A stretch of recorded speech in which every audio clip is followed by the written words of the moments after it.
Today I thought I'd share some of my favorite games I enjoy on the Miyoo Mini. I couldn't narrow down the list to a top 10, so there's 14 games on this list that I enjoy.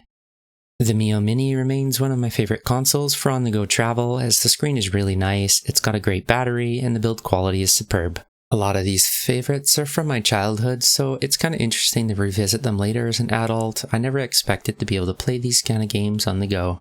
I think what makes this console especially special is the screen. The screen quality itself really makes these games shine, and they look great on the go. Make sure to link in the comments some of your favorites you enjoy on your Miyoo Mini. It's also fun to see what other people are enjoying on their Miyoo Minis, so without further ado, here's my list of my top 14 favorites on the Miyoo Mini.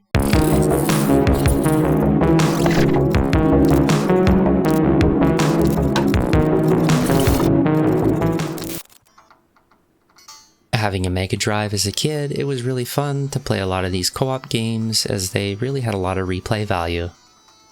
Golden Axe was specifically special because it had that fantasy element, and a lot of the other games that were co-op didn't have that I could find as a kid. This was one I really enjoyed and I put a lot of time into. I remember coming home after school and sinking a lot of time into this after doing all my homework. It was really fun as a kid growing up. Unfortunately, because the Miyoo Mini doesn't have co-op support or controller support, you can't really play these with another person, but they're still really fun to play by yourself. Mega Drive itself had quite a few of these hack and slash side scrollers that were really fun. I don't think I bought this new as a kid, but I bought it used and I found a really good deal on it, so it brings back a lot of childhood memories and I really enjoy playing it on the go. This is definitely a game that I want to finish one day. I'm not really good at it, but I'm sure I'll get there eventually. Golden Axe will always remain a timeless classic for me. Out of all the Mega Drive titles that I've played, Streets of Rage is probably my favorite, and I've spent the most time playing that. Revisiting this as an adult, you find a lot of different strategies, so coming at an angle, throwing seems to be really good, and each character has their own unique strengths. The Miyoo Mini screen itself is actually a really nice screen as mentioned before, and I find this game really shows off the colors well. I haven't used any filters on this game because I prefer the IPS colors. They look really bright, vibrant, and I kind of like that. This is one Mega Drive game that I've actually finished, but I do still come back and play it every time I'm on my Miyoo Mini. I just find it a really fun game, and it's got a lot of replay value, which I really enjoy. The Mega Drive, as mentioned, has a lot of really nice side-scrolling beat-em-ups, and I think that's where this console really shines. The D-pad works really well on these games, and it's really smooth and enjoyable. Streets of Rage is definitely one of my top 3 Miyoo Mini favorites. Gunstar Heroes kind of flew underneath my radar for a while until it was the game of the month on the Retro Handhelds Discord server. Unfortunately, I came pretty close to finishing it, but I just couldn't pass that last level. It definitely has a lot of replay value, and I find myself coming back to it quite often. Mixing and matching your abilities, giving you different attacks in this game felt really unique, and I really had a lot of fun with it. Definitely the homing and electricity felt like the strongest to me, and I found myself using that quite often in this game. If you like fast-paced shooters, retro devices, and you like old shmup titles, this is probably the game for you. With a lot of the updates to Onion OS, this game has become a lot more playable due to the lower input lag. It makes it a lot easier, and I'm still having a lot of fun with it. If you have any tips or tricks to help me finish Gunstar Heroes, leave them in the comments below, and I'll be sure to check them out. This genre is quickly becoming one of my favorites, so if you have any other ideas for games I might like, feel free to let me know. This is a great game for anyone new to the genre. Jurassic Park was another Mega Drive title that I really enjoyed as a kid, but wow is this game difficult, and I have still yet to beat the second level. Jurassic Park and Alien are probably the hardest Mega Drive titles I have ever played, so I wouldn't recommend them to everyone, but if you like a good challenge, it's a great title. I was a big Jurassic Park fan growing up, so having this game as a kid was really enjoyable. Taking it on the go was even funner, but I'm still as bad as I was. Watch your ammunition and make sure to figure out which weapons work best against which dinosaurs. As you can see when I'm running in this game as well, it almost looks like it's slowing down. I think it's the emulation though itself, it's not the handheld, because every system I've tried this on does the same thing. It's still a really fun title, and it doesn't affect the overall experience playing the game. Definitely gonna have a lot of fun with this one if you have a lot of patience. Any Jurassic Park fan will probably really enjoy this title. I was a huge Raiden fan as a kid and I really enjoyed that game, but I didn't play many other bullet hell or shmup titles aside from that growing up. I actually had this title recommended to me a while back by my friend Shay, and I've been enjoying it ever since. One thing I've learned from playing this game is I'm really bad at shmups, but I want to get better and I find different ways to get better every time I play it. The music in this game is actually really good, and I love the soundtrack. It really adds to the experience of the gameplay.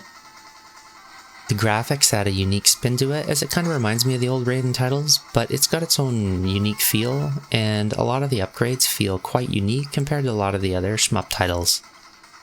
This is probably a game I would recommend someone looking to get into one of these bullet hell or shmup titles if you want to try the genre for the first time. It is really difficult, but it gives you a lot of good practice and it's fun to pick up and enjoy. Mastering games like this sure takes a lot of skill. Pinball, right? It's gotta be really boring? Well, not exactly, especially if you enjoy Sonic titles. This one's really fun. Every time I recommend this to people, they're like, oh, that's pinball, it can't be that fun, can it? Well, it's actually better than you think it might be.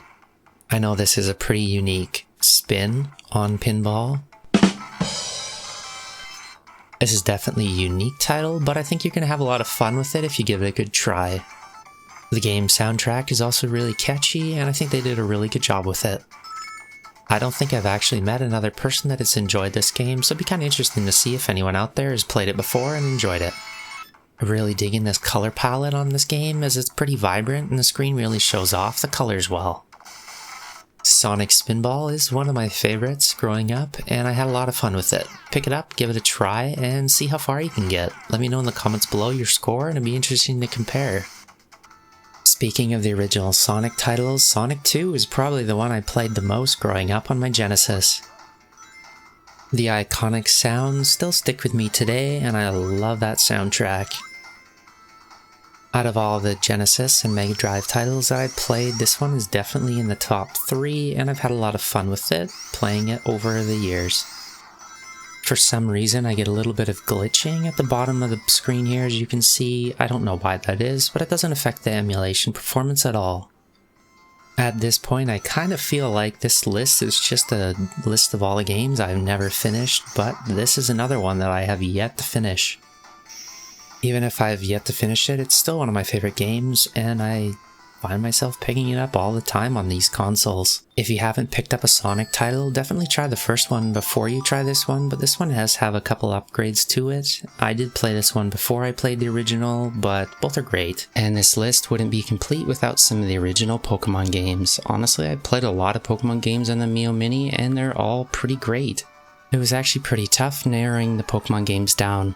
One of the more iconic ones, though, from my childhood would be the remake of Red, which was the Fire Red version, and I did have a lot of fun with it over the years. As a kid, I did play this on the original hardware on the Game Boy Advance SP, and that was a really fun system. This is more reminiscent of the Game Boy Color, so it does feel a little unique playing it in this form factor. Fire Red is still probably my favorite remake of the Pokemon games, as it had a lot of nostalgia factor reminding me of the original Red, which I spent a lot of time playing as I grew up. I do find myself using the fast forward button on training on these games a little too much, and that does kind of ruin some of the original nostalgia feeling. They are definitely time sinker games for sure. Which Pokemon game remake did you enjoy the most over the years? I know they've had a lot, but it'd be interesting to see what people enjoy. The Pokemon series is always a staple on retro handheld devices. This list wouldn't be complete without mentioning the original Pokemon Red. Out of all the Pokemon games, this is probably the one that inspired me the most, and I really had a lot of fun with this growing up. Having played this on the original Game Boy Color, it does feel great playing this on the Miyoo Mini, and having a rechargeable battery is life-changing. If I could count the amount of AA batteries I've spent playing in my Game Boy Color over the years, it would be pretty bad.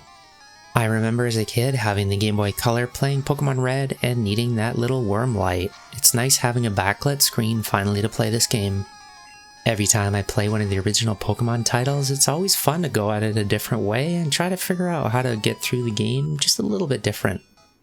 And the soundtrack sounds great coming out of that mono speaker on the Miyoo Mini, as I've upgraded this one as well. If you haven't upgraded the speaker in your Miyoo Mini, I'll leave a link in the description below on how to do that. Which of the original 3 Pokemon titles was your favorite growing up? Monster Rancher Advance 2 was a game that snuck under a lot of people's radars, but it was a shame because it was such a fun game. Being able to randomize your monsters at the monster shrine and train them over time, it was really fun. If you were a fan of the Pokemon series, this is definitely a game to try. Anyone out there that really wishes Pokemon was real-time instead of a turn-based game, this is for you. This is a great game for that. You can advance through the different tiers in this game, and the higher you get, the more monsters and the bigger monsters you can train. You don't need to play Monster Rancher Advance 1 to jump into this game, and it's a great starting point for anyone just trying the series out. I do remember watching a little bit of the original Monster Rancher series on TV as a kid, so this game has a little bit extra nostalgia factor for me that way. Out of all the games on this list, this game's probably the easiest for me to recommend, as I'm sure a lot of people will enjoy it, and it's really easy to pick up. A lot of the classic Zelda titles were another favorite of my childhood, and I played a lot of them. The original Oracle of Seasons and the Oracle of Ages were the ones that stood out the most to me.